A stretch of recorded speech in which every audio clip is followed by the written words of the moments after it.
Hello everybody, this is Satya Mallick, and today I'm going to talk about OpenCV, its rapid growth and evolution beyond the library. Now we know that OpenCV turned 20 this year. It's been a long journey. The journey started way back in the year 2000 when we had its first public release.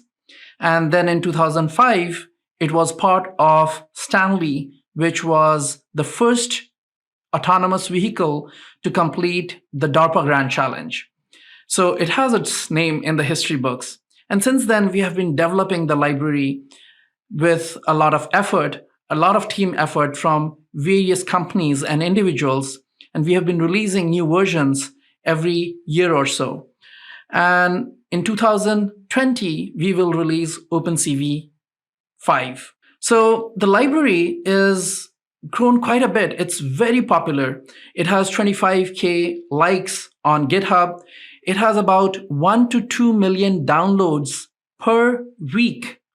If you go to pip and look at the stats, the Python version itself has about 500,000 installs per week.